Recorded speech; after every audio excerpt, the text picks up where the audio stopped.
حضرت سفیان ثوری کے سلسلے میں ایک جرات زکریا صاحب نے اپنی کتاب صفحہ فضائل نماز صفحہ 39 یعنی 39 میں کی ہے. کہتے ہیں کہ حضرت سفیان ثوری کے غلبہ حال کا تذکرہ فرمایا زکریا صاحب نے کہ حضرت سفیان ثوری جب آپ پر غلبہ حال ہوتا تھا. اب یہ لفظ ذرا سا مرکب ہے, اصل میں مشکل یہ ہے نا کہ آپ لوگوں کو سمجھانا پڑتا ہے یہ غلبہ حال کیا ہوتا ہے. غلبہ حال کیا ہوتا ہے اگر آپ میری زبان میں سمجھنا چاہتے ہیں تو اس کو میں بعد میں سمجھاؤں گا. اگر آپ صوفیوں کی زبان میں سمجھنا چاہتے ہیں تو صوفیوں کی زبان میں سمجھنے کے لیے آپ ذرا سا قوالیوں کے گروپ میں بیٹھے مزاروں کے اوپر ہے نا, یا جہاں سما ہوتا ہے, یا جہاں پیر پگاڑے بیٹھتے ہیں, یا جہاں تعویذ اور گنڈے ہوتے ہیں. غلبہ حال وہاں آپ نمونے آپ کو سمجھ میں آ جائیں گے. وہ غلبہ حال, ہاں, وجد میں آنا, رقص کرنا, اور جناب علی قوالی کے تھاپ کے اوپر ناچنا, حال سے بے حال ہو جانا, حال سے بے حال ہو جانا. اسی کو صوفیوں کی زبان میں غلبہ حال کہا جاتا ہے, اور ربانی کی زبان میں اس کو سمجھیں گے آپ تو میری اپنی زبان میں اس کی خاص اصطلاح ہے. میں اس کو یوں نام دیتا ہوں غلبہ حال. غلبہ حال کا مطلب یہ ہے شیطان کے کھودنے کے اوپر کودنا, سمجھ رہے ہیں, یہ غلبہ حال ہوتا ہے. شیطان کھودتا ہے تو وہ اچھل کود کرتے ہیں, اس کو غلبہ حال کہا جاتا ہے. یہ غلبہ حال صحابہ کرام پر نہیں آیا, جن کے اوپر وہی اترتی تھی انہیں کبھی غلبہ حال نہیں ہوا.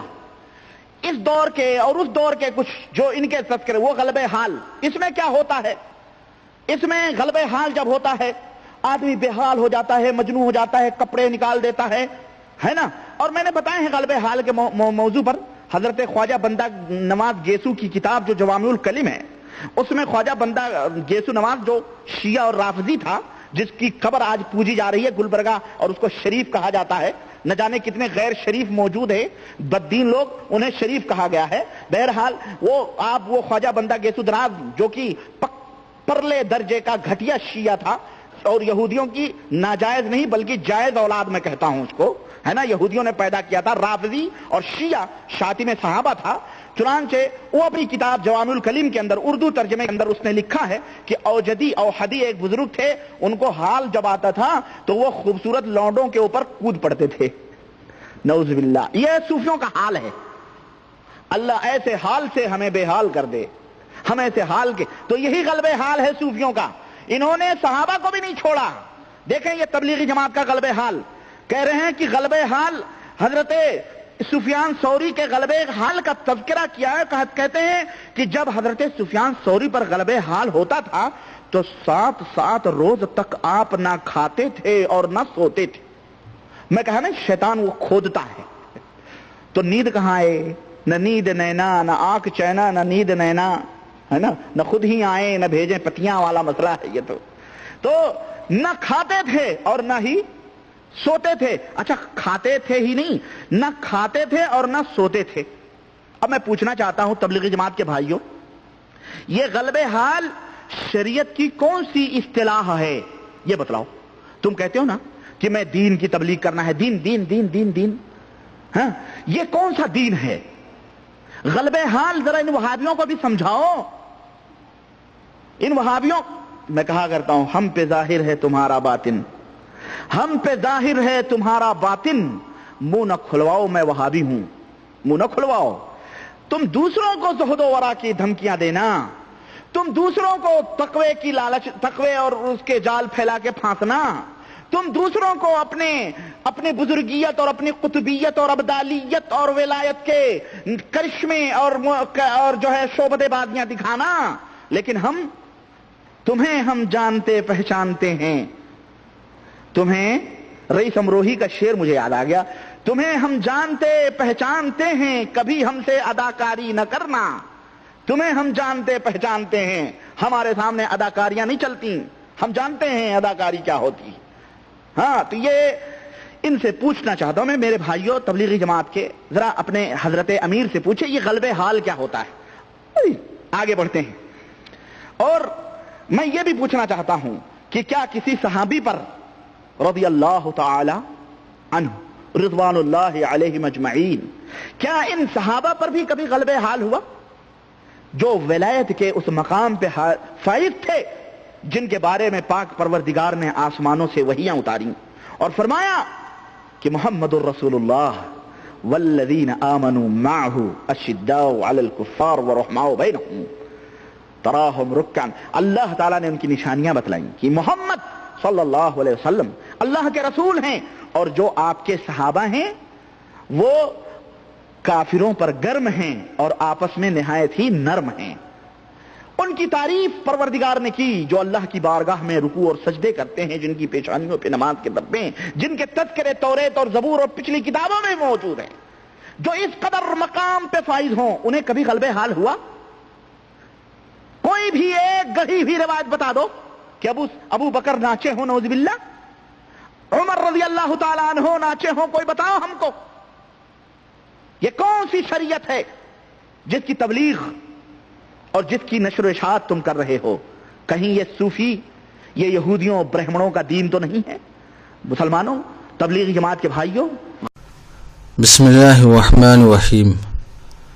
آپ نے غیر مقلدین کے فضیلت الشیخ معراج ابانی صاحب کی زبانی مولانا زکریا رحمۃ اللہ علیہ پر اور فضائل اعمال پر اعتراض کو سنا۔ معراج ابانی صاحب کو جیسا کہ میں بھی فضیلت الشیخ مانتا ہوں اس بنیاد پر کہ ان کے اندر اتنی زیادہ صلاحیت اس بات کی موجود ہے کہ بھئی کسی بھی واقعے کو کس طرح سے غلط رخ پر پیش کیا جا سکے۔ جیسے اسی واقعے میں آپ نے دیکھا کہ مولانا زکریا رحمۃ اللہ علیہ نے اس واقعے کو بیان کیا ہے فضائل نماز میں، نماز کی اہمیت اور اس کی امپورٹنس بتانے کے لیے کہ کتنی زیادہ نماز کی اہمیت جو اسلاف کے نزدیک تھی۔ لیکن مولانا زکریا رحمۃ اللہ علیہ پر اعتراض کرنے کا تو بہانہ ڈھونڈنا تھا معراج ابانی صاحب کو۔ اس واقعے میں ایک لفظ جو ہے غلبہ حال پکڑا اور پھر کہا یہ مرکب ہے، پھر قوالی کے میدان میں تشریف لے گئے اور پھر خواجہ بندہ غیث نواز صاحب کے پاس گئے، پھر اپنی طرف سے ایک ڈیفینیشن بیان کی کہ میرے نزدیک جو ہے غلبہ حال کا مطلب شیطان کا کھودنا۔ اب اس انداز سے اس واقعے کو پیش کیا، سامعین بھی دھوکے میں آ جاتے ہیں کہ ہو سکتا ہے کہ یہ باتیں موجود ہوں۔ ہم انشاءاللہ ان کے سارے دھوکے کو کھولیں گے۔ اصل میں مولانا زکریا رحمۃ اللہ علیہ نے فضائل نماز میں نماز کی اہمیت اور امپورٹنس بتانے کے لیے کہ اسلاف کے نزدیک کتنی زیادہ تھی، اس واقعے کو نقل کیا ہے صفحہ نمبر 240 پر فضائل اعمال میں۔ جلد نمبر 1 ہے فضائل نماز کے حوالے سے، جس میں یہ ہے کہ حضرت سفیان ثوری رحمۃ اللہ علیہ پر ایک مرتبہ غلبہ حال ہوا۔ اچھا، معراج ابانی صاحب پڑھتے بھی اس انداز سے ہیں، آپ نے جیسا کہ عبارت ان کی زبانی سنا، اس انداز سے پڑھتے ہیں، ایسا لگتا ہے کہ جیسے ہر وقت جو ہے ان کے پاس ان کو یہی دورہ پڑتا تھا۔ جبکہ یہاں پر جو واقعہ ایک مرتبہ غلبہ حال ہوا تو 7 روز تک گھر میں رہے، نہ کھاتے تھے، نہ پیتے تھے، نہ سوتے تھے۔ شیخ کو اس کی اطلاع کی گئی، دریافت کیا کہ نماز کے اوقات تو محفوظ رہتے ہیں، یعنی نماز کے اوقات کا تو اہتمام رہتا ہے۔ اسی بات کو بیان کرنے کے لیے مولانا زکریا رحمۃ اللہ علیہ اصل مقصد اس واقعے کا یہی ہے، یعنی نماز کے اوقات کا تو اہتمام رہتا ہے۔ لوگوں نے عرض کیا کہ نماز کے اوقات تو بے شک محفوظ ہیں۔ فرمایا الحمدللہ الذی لم یجعل للشیطان علیہ سبیلا، تمام تعریف اللہ ہی کے لیے ہے جس نے شیطان کو اس پر مسلط نہ ہونے دیا۔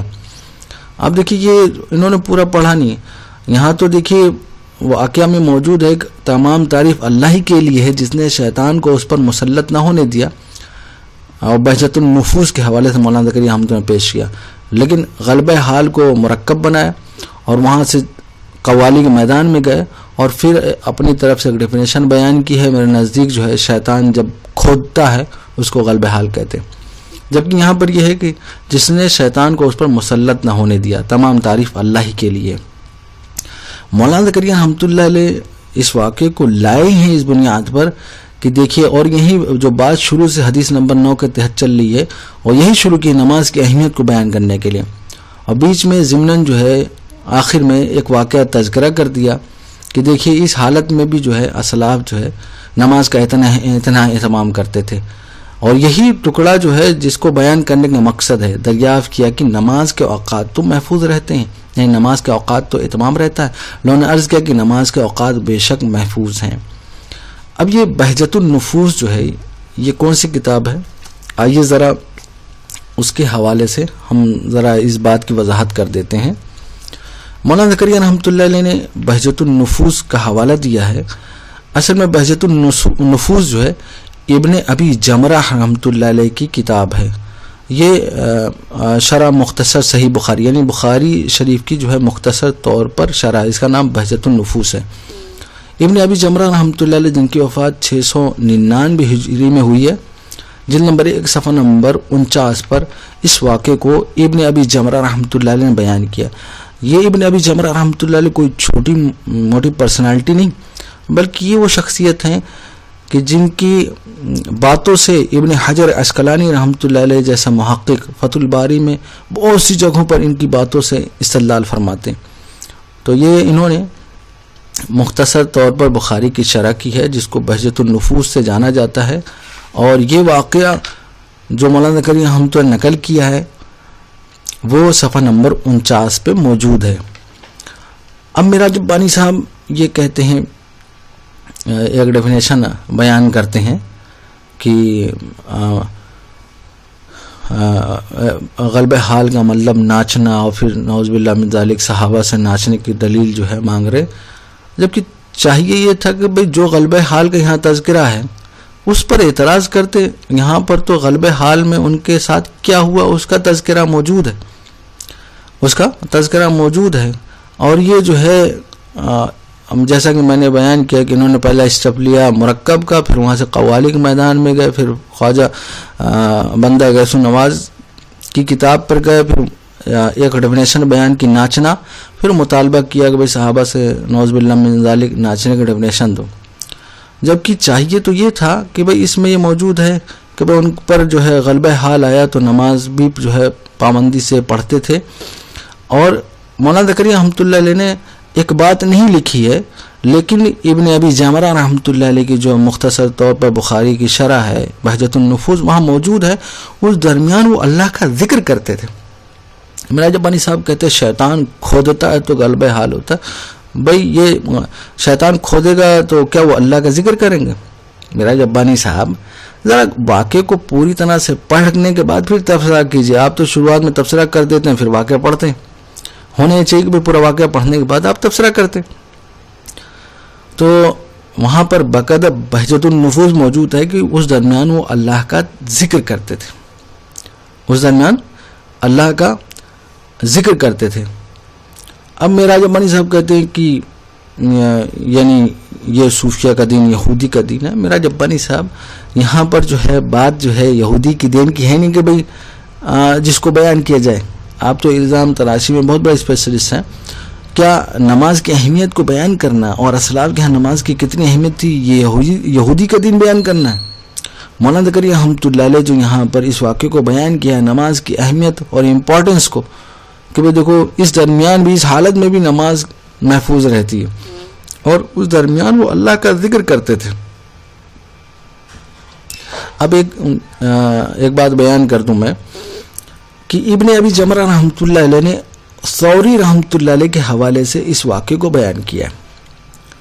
اب ثوری رحمۃ اللہ علیہ جو کہ عام طور پر لوگ سفیان ثوری رحمۃ اللہ علیہ سمجھ لیتے ہیں، مولانا زکریا رحمۃ اللہ علیہ کو بھی یہاں غلطی لگی، ثوری سے سفیان ثوری رحمۃ اللہ علیہ مراد لے لیا، لیکن حقیقت میں یہاں پر ثوری سے مراد سفیان ثوری رحمۃ اللہ علیہ نہیں ہے، بلکہ ابو الحسین ثوری رحمۃ اللہ علیہ ہیں جن کی وفات 295 ہجری میں ہوئی ہے۔ ان کو جو ہے جیسا کہ ابھی میں امام بہقی رحمۃ اللہ علیہ کتاب شعب الایمان سے دوں گا، ان کو ابو الحسین جو ہے ثوری بھی کہا جاتا ہے، اور ان کا اصل نام جس سے مشہور ہے ابو الحسین نوری رحمۃ اللہ علیہ، ان کو امام بہقی رحمۃ اللہ علیہ نے ابو الحسین ثوری لکھا ہے۔ تو سوری کی وجہ سے مولانا زکریا رحمۃ اللہ علیہ کو غلطی لگی ہے. حقیقت میں یہاں پر ابو الحسین نوری رحمۃ اللہ علیہ مراد ہیں. اب آئیے ذرا اس واقعے کی سند کیا ہے.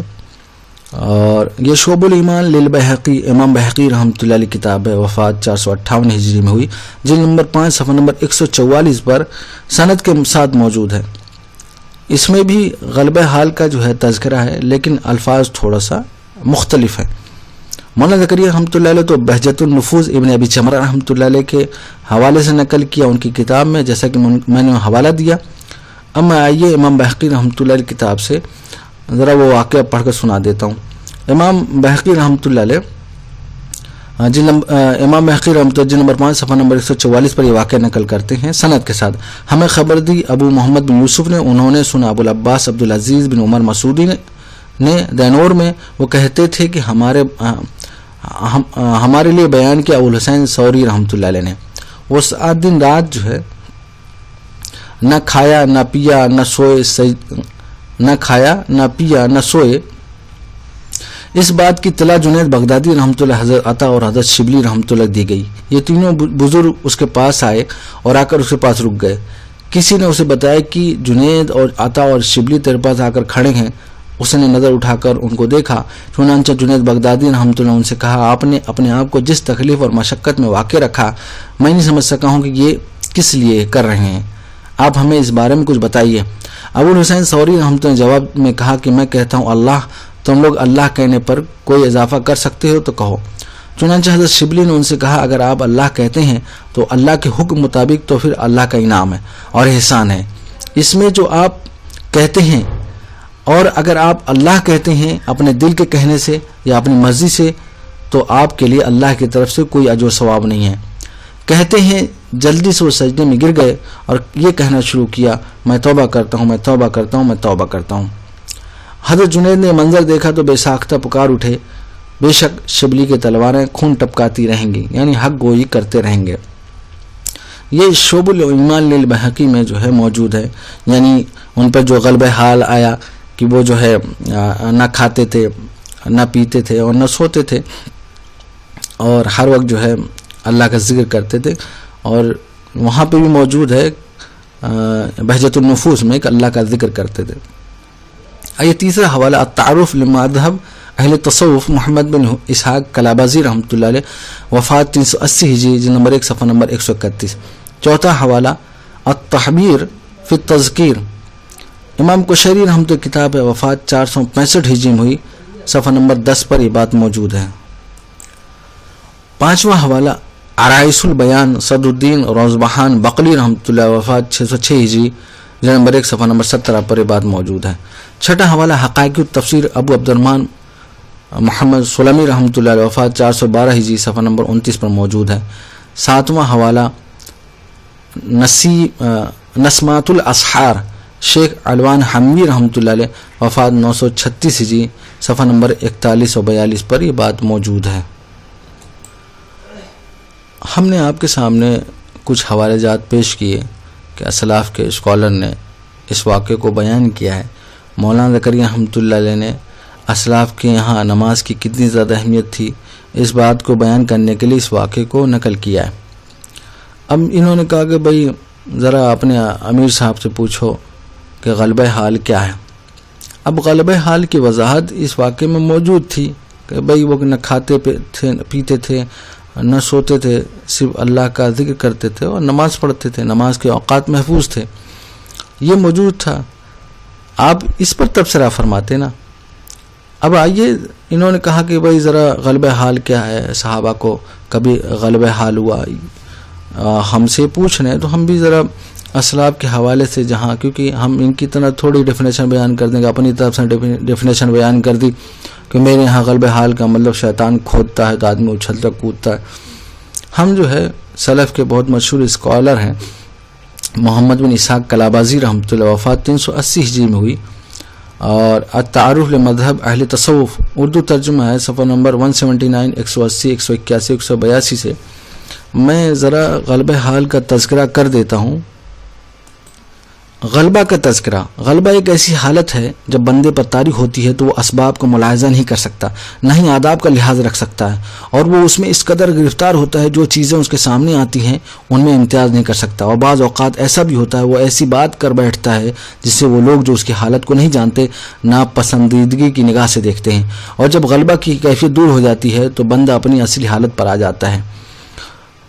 اور یہ غالب آنے والی چیز یا تو خوف ہوتا ہے یا حیبت یا تعظیم یا حیا یا اسی قسم کچھ اور احوال، جیسا کہ ابو لبابہ ابن عبد المنذر رحمۃ اللہ علیہ حدیث میں آتا ہے۔ اب دیکھیں صحابی کی بات پیش کر رہے ہیں کہ جب نبی اکرم صلی اللہ علیہ وسلم نے سعد بن معاذ رضی اللہ تعالیٰ عنہ کے فیصلے کے مطابق بنو قریظہ کو نیچے اتر آنے کو کہا اور انہوں نے ابو لبابہ سے مشورہ کیا اور انہوں نے اپنے حلق کی طرف اشارہ کرتے ہوئے بتایا کہ تمہیں قتل کیا جائے گا، پھر اس کے بعد ابو لبابہ اس اشارے پر نادم ہوئے اور سمجھے کہ انہوں نے اللہ اس کے رسول صلی اللہ علیہ وسلم سے خیانت کی ہے، تو وہ اسی وقت گئے اور مسجد کے ایک ستون کے ساتھ اپنے آپ کو باندھ دیا اور کہا میں یہاں سے اس وقت تک نہیں جاؤں گا جب تک اللہ تعالیٰ اس فعل سے میری توبہ نہ قبول کر لے۔ ابو لبابہ جب اللہ کا خوف غالب آ گیا اور ایسا چھایا کہ ان کے اور اس خیال کے درمیان کہ انہیں رسول اللہ علیہ وسلم کے پاس جانا چاہیے حائل ہو گیا، حالانکہ ان کے لیے یہی واجب تھا کہ رسول اللہ علیہ وسلم کے پاس آتے، کیونکہ اللہ تعالیٰ فرماتا ہے وَلَوْ أَنَّهُمْ إِذْ ظَلَمُوا، یعنی قرآن کی آیت جس کا ترجمہ ہے جب یہ گناہ کر چکے ہیں پھر اگر یہ آپ کے پاس آ جائیں اور اللہ سے معافی مانگیں اور رسول بھی ان کی طرف معافی طلب کریں تو یہ ضرور اللہ کو تواب اور رحیم پائیں گے۔ حالانکہ شریعت میں ستونوں اور عمودوں یعنی ستون کے ساتھ باندھنے کا کہیں حکم نہیں آیا، اور جب نبی اکرم صلی اللہ علیہ وسلم نے دیکھا کہ اس نے بنی قریظہ سے واپس آنے میں دیر لگا دی ہے اور آپ کو پتہ چل گیا کہ ابو لبابہ نے اپنے آپ کو ستون کے ساتھ باندھ لیا، تو فرمایا اگر میرے پاس چلا آیا تو میں ضرور اس کے لیے مغفرت طلب کرتا، اب جب اس نے خود جو کچھ کیا ہے کر لیا ہے میں اسے اس جگہ سے نہ کھولوں گا تاکہ اللہ اس کے رسول اللہ اس کی توبہ قبول کر لے۔ پھر جب اللہ پر اس کی سچائی ثابت ہو گئی اور یہ کہ یہ فعل اس سے خوف کے غلبے کی وجہ سے صادر ہوا ہے تو اللہ نے اس کی توبہ کی متعلق آیت نازل فرمائی اور نبی اکرم صلی اللہ علیہ وسلم نے اسے کھول دیا۔ ابو لبابہ پر جب خوف غالب آ گیا تو وہ سبب کو دیکھ ہی نہ سکا اور یہ سبب رسول اللہ صلی اللہ علیہ وسلم کا اس کے لیے استغفار کرنا تھا، کیونکہ اللہ تعالیٰ فرماتے ہیں لو انہم اذ ظلموا انفسہم، پھر آگے اور نہ ہی اس کے لیے ممکن رہا کہ ادب کا لحاظ رکھیں، اور ادب یہ تھا کہ وہ اس شخص کے پاس اپنا عذر پیش کرتے جن کا اس نے قصور کیا تھا اور وہ ہستی رسول اللہ صلی اللہ علیہ وسلم تھے۔ جس طرح حضرت عمر رضی اللہ تعالیٰ عنہ پر حمیت دین غالب آئی، واقعہ یہ ہے کہ جب رسول اللہ صلی اللہ علیہ وسلم نے حدیبیہ کے سال مشرکوں سے صلح کرنا چاہی تو حضرت عمر رضی اللہ تعالیٰ عنہ نے حضرت صلی اللہ علیہ وسلم سے اعتراض کیا۔ حضرت عمر رضی اللہ تعالیٰ عنہ کود کر ابو بکر صدیق رضی اللہ تعالیٰ عنہ کے پاس اور کہا اے ابو بکر کیا رسول اللہ صلی اللہ علیہ وسلم نہیں ہے؟ انہوں نے جواب دیا کیوں نہیں؟ پھر کہا کہ ہم مسلمان نہیں ہیں؟ جواب دیا کیوں نہیں؟ کہا کہ یہ لوگ مشرک نہیں ہیں؟ جواب دیا کیوں نہیں؟ اس پر حضرت عمر فاروق رضی اللہ تعالیٰ عنہ نے کہا پھر ہم اپنے دین میں ہوتے ہوئے کمزوری کیوں دکھائیں؟ اس پر ابو بکر رضی اللہ تعالیٰ نے کہا رسول اللہ صلی اللہ علیہ وسلم کی تابعداری کرو کیونکہ میں گواہی دیتا ہوں کہ وہ اللہ کے رسول ہیں۔ عمر رضی اللہ تعالیٰ عنہ نے کہا میں بھی گواہی دیتا ہوں کہ آپ اللہ کے رسول ہیں۔ اس کے بعد پھر وہی بات جو ان کے دل میں تھی غالب آ گئی تاکہ وہ رسول اللہ صلی اللہ علیہ وسلم کے پاس آئے اور ان سے بھی اس طرح کہا جس طرح حضرت ابو بکر صدیق رضی اللہ تعالیٰ نے کہا تھا، اور آپ صلی اللہ علیہ وسلم نے بھی اسی طرح جواب دیا جس طرح ابو بکر صدیق رضی اللہ تعالیٰ نے جواب دیا۔ بالآخر کہا میں اللہ کا بندہ اور رسول ہوں، میں اس کے حکم کے خلاف نہیں کر سکتا اور وہ مجھے ذلیل بھی نہیں کرنے کا۔ عمر رضی اللہ عنہ فرماتے ہیں کہ اس کام کے کرنے کے بعد میں نے روزے رکھے، خیرات کی، غلام آزاد کیے، نمازیں پڑھی، کیونکہ مجھے اپنے ان الفاظ سے ڈر تھا جو مجھ سے نکلے تھے، یہاں تک کہ مجھے امید ہو گئی کہ اس کا انجام نیک ہوگا۔ نیز عمر رضی اللہ عنہ کا حضرت صلی اللہ علیہ وسلم سے اعتراض کرنا جب آپ نے عبداللہ بن ابی کی نماز جنازہ پڑھائی، عمر رضی اللہ عنہ کہتے ہیں کہ میں اپنی جہاں سے ہٹ کر حضرت صلی اللہ علیہ وسلم کے سینے کے سامنے آ کھڑا ہوا اور عرض کیا کیا آپ صلی اللہ علیہ وسلم اس شخص کی نماز جنازہ پڑھانا چاہتے ہیں حالانکہ اس نے فلاں دن ایسا کہا تھا۔ اس طرح عمر رضی اللہ تعالیٰ نے اس کی کئی دنوں کی باتیں گنا دیں، حتیٰ کہ حضرت صلی اللہ علیہ وسلم کو کہنا پڑا عمر رضی اللہ تعالیٰ پیچھے ہٹ جاؤ، مجھے اختیار دیا گیا ہے اور میں اس اختیار کو استعمال کر رہا ہوں، اور آپ صلی اللہ علیہ وسلم نے نماز پڑھائی۔ اسی قسم کا قصہ ابو طیبہ کا ہے، اس نے حضرت صلی اللہ علیہ وسلم کو سینگھی لگائی اور آپ صلی اللہ علیہ وسلم کا خون پی لیا، حالانکہ شریعت میں خون کا پینا منع ہے، مگر اس نے ایسا غلبہ محبت میں کیا اور حضرت صلی اللہ علیہ وسلم نے اسے معذور قرار دیا اور فرمایا تو نے آگ سے بچنے کے لیے ایک باڑ بنا لی ہے۔ یہ تمام باتیں اور اس قسم کی اور باتیں بہت سی ہیں جن سے اس بات کا پتہ چلتا ہے کہ غلبہ کی حالت درست حالت ہے اور اس حالت میں وہ امور جائز ہو جاتے ہیں جو سکون کی حالت میں جائز نہیں ہوتے، اور صاحب سکون کی حالت زیادہ قدرت والی اور زیادہ کامل ہوتی ہے کیونکہ وہ دوسرے کی حالت کے مقابلے میں بلندتر ہے، جس طرح ابو بکر صدیق رضی اللہ تعالی عنہ کی حالت تھی۔ اب یہ میں نے تصوف کی کتاب سے آپ کو غلبہ حال کا جو ہے تذکرہ سنا دیا اور صحابہ کے واقعات بھی سنا دیے جو ان کا مطالبہ تھا۔ اب آ جاتے ہیں ذرا، انہوں نے کیونکہ یہ قوالی سے شروع ہوتے خواجہ غیثو دراز، بندہ غیثو دراز صاحب کے پاس پہنچے اور ان کی کتاب جو ہے جوامع الکلم کے حوالے سے ایک واقعہ انہوں نے سنایا، اور وہاں پہ بھی اصل میں ان کا مقصد یہی تھا کہ بھئی کس طرح سے دھوکہ دیا جا سکے۔ تو میں نے بھی، مجھے ضرورت نہیں تھی میں وہاں جاتا، لیکن کیونکہ واقعہ کو غلط رنگ دینے کے لیے اوحدی صاحب ہیں کوئی، ان کا واقعہ انہوں نے سنایا، اور وہاں پر بھی انہوں نے کہتے ہیں جیسے ایک بار کہتے ہیں کہ پنچ لگانا، انہوں نے وہاں پنچ کیا لگا دی؟ غلبہ حال۔ اب آئیے ذرا ہم اسی کتاب جس کتاب کا انہوں نے حوالہ دیا ہے، تو اس کتاب سے شرح جوامع الکلم ہے، حضرت سید محمد بندہ نواز غیثو دراز، اور اس کے صفحہ نمبر 284 پہ، کیونکہ انہوں نے غلبہ حال یہاں پر جو واقعے پر اعتراض میراج ربانی صاحب نے کیا تو غلبہ حال پر، تو اس واقعے میں کہیں غلبہ حال کا تذکرہ نہیں ہے، اور پھر غلبہ حال کا مطلب انہوں نے کہا کہ مطلب ہے کہ بیریش لڑکوں پر، امرد لڑکوں پر کودنا۔ اب اس کو کس رنگ میں انہوں نے پیش کیا میری سمجھ سے بالاتر ہے، لیکن میں وہ واقعہ سنا دیتا ہوں کہ شیخ اوحد کا واقعہ۔ کہتے ہیں کہ نماز جمعہ کے بعد بھی شیخ اوحد کرمانی کا ذکر ہونے لگا۔ فرمایا شیخ اوحد کرمانی امارد یعنی بیریش نوجوان بہت محبوب تھے، سما میں بھی جب کوئی بیریش نوجوان آتا آپ اس کے گرد ہو جاتے تھے۔ اب دیکھیں یہاں پر کہیں تذکرہ نہیں کہ ان کو غلبہ حال ہوتا تھا اور کود پڑتے تھے، کہیں تذکرہ نہیں۔ ایک دفعہ ایک ترک نوجوان نے جو بہت تیز ترار تھا یہ بات سنی اور خنجر کمر میں مات کر اس خیال سے اس مجلس میں چلا گیا کہ جب وہ ملحد میرے گرد ہوگا تو میں اسے قتل کر دوں گا۔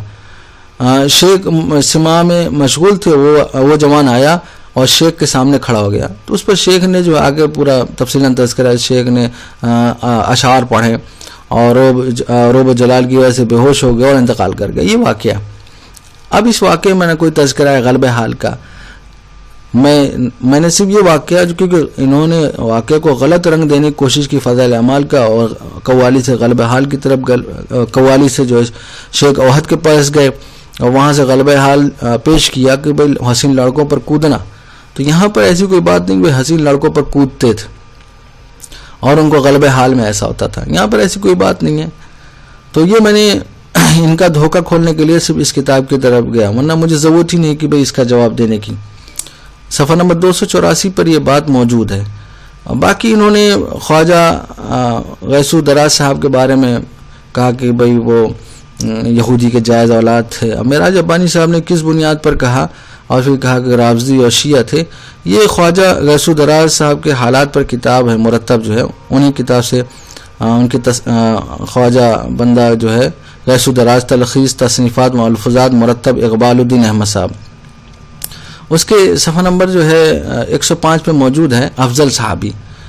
بندہ نواز نے اکثر مواقع پر صحابہ کرام رضی اللہ تعالیٰ عنہ مجمعین کی افضلیت بیان فرمائی اور لوگوں کے شکوک کی بھی وضاحت کی، اور آخر میں کہا منش خداوندی تو اللہ ہی جانتا ہے، البتہ جمہور مسلمان کا اعتقاد کامل اور میرا پختہ یقین یہی ہے کہ صحابہ میں سب سے افضل حضرت ابو صدیق رضی اللہ تعالیٰ عنہ سے، اور ان سب کے متعلق قوت القلوب میں یوں درج ہے۔ اب دیکھیے سب سے افضل جو ہے یہاں پر ان کو مان رہے ہیں ابو بکر صدیق رضی اللہ تعالیٰ عنہ۔ اب یہ رافضی کا تو عقیدہ نہیں ہو سکتا، میراج ربانی صاحب کو بتانا چاہیے تھا کہ جن کے بارے میں ایسی بات کہہ رہے ہیں۔ مجھے تو ضرورت نہیں تھی اس کا جواب دینے کی، لیکن میں نے سوچا کہ جب انہوں نے تذکرہ کر دیا ہے تو میں تھوڑا سا وضاحت کر دوں کہ بھئی ان کے بارے میں کتابوں میں کیا لکھا ہوا ہے۔ صفحہ نمبر 137 پر لکھا ہے، یعنی خواجہ بندہ نواز نے لکھتے ہیں صفحہ نمبر 137 پر، بندہ نواز کی ایک تصنیف کا نام خزینۃ الامثال ہے، اس میں آپ نے لکھا ہے کہ میرا عقیدہ وہی ہے جو اہل سنت والجماعت کا عقیدہ ہے۔ تو مجھے ضرورت نہیں ہے کہ بھئی خواجہ بندہ جو ہے غیثو دراز صاحب کیا ہیں، تو معراج ربانی صاحب نے ان کے بارے میں جو باتیں کہی کہ بھئی یہودی کی جائز اولاد ہیں اور فلاں فلاں، اور اصل میں مقصد تو یہی تھا کہ بھئی غلبہ حال کو اس سینس میں پیش کیا جائے، ایک شیخ عہد کا واقعہ سنایا، کوئی لڑکوں پر کودتے تھے تاکہ پوری بات کو غلط سینس میں پیش کیا جا سکے، ورنہ حقیقت میں یہ چاہیے تھا کہ جیسے معراج ربانی صاحب اسی واقعے میں تبصرہ فرماتے ہیں، واقعہ پڑھ کے تبصرہ فرماتے کہ دیکھو ان کو غلبہ حال یہ پیش آیا، ان کو غلبہ حال یہ پیش آیا۔ اب آئیے ذرا معراج ربانی صاحب نے اپنی آڈیو میں کچھ تبصرے کی ہیں، ذرا ان تبصروں کا جائزہ لے لیتے ہیں۔ اپنی ویڈیو میں معراج ربانی صاحب جو ہے کہتے ہیں کہ غلبہ حال کا مطلب ہے ناچنا اور رقص کرنا۔ معراج ربانی صاحب اس واقعے میں کہیں موجود ہے کہ وہ ناچ رہے تھے، رقص کر رہے تھے؟ نعوذ باللہ من ذالک، اس واقعے میں تو کہیں موجود نہیں۔ باقی بہجت النفوس موجود ہے اور دوسری کتابیں موجود ہے، وہ اللہ کا ذکر کر رہے تھے۔